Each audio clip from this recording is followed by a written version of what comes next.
The man pulled out a small knife and cut off the entire side of the plastic barrel. Then he scooped up some seawater, covered it with plastic film, and placed a cup inside. Finally, he put a heavy object in the middle of the plastic film. He had created a simple device to collect fresh water by evaporating seawater using sunlight. He eagerly drank from it. With steady access to fresh water in the vast ocean, there was now hope for survival. With the water problem solved, the next issue was food. At that moment, the man remembered his yacht, which was about to sink. It might still have some useful supplies. He dove into the waterlogged cabin, rushed to grab cans of food from the cupboards, and managed to gather what he could before the yacht sank completely. After emptying the upper cupboards, he grew concerned that there wouldn't be enough supplies. So he dove back into the water, hoping to collect more food from the lower cabinets. Along the way, he also retrieved a signal transmitter, but when he finally brought all the supplies to the lifeboat, instead of feeling relieved, he was struck with panic. The transmitter had failed after being submerged for so long. This meant no one knew where he was, and the chances of rescue were now even slimmer. By this time,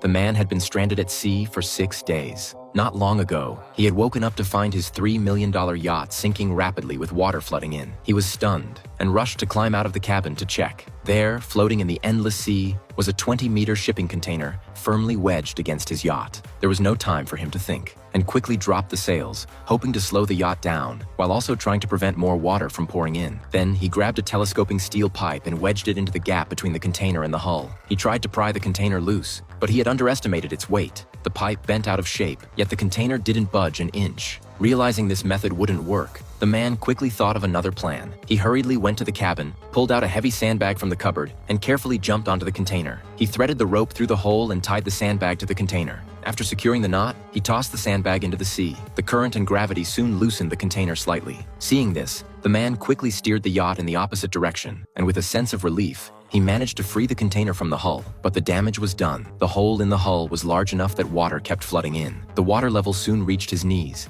and he tried to start the water pump to drain the water, but all it did was make a faint buzzing sound before going silent. Out of options, the man risked raising the sails again and turned the yacht's bow into the wind, keeping the side with the hole exposed above water to stop more water from entering. As the container drifted further away, the man felt a weight lift off his shoulders. Now, all he had to do was patch the hole, and he could continue his journey at sea. At this thought, a rare, relaxed expression crossed his stiff face. However, when he tried to prepare a meal, he noticed something alarming. The deck, which should have been completely sealed, was now leaking rainwater. He sensed something was terribly wrong. Rushing up to inspect, he was stunned by what he saw. The once calm sea was now shrouded in dark clouds, and a storm was fast approaching.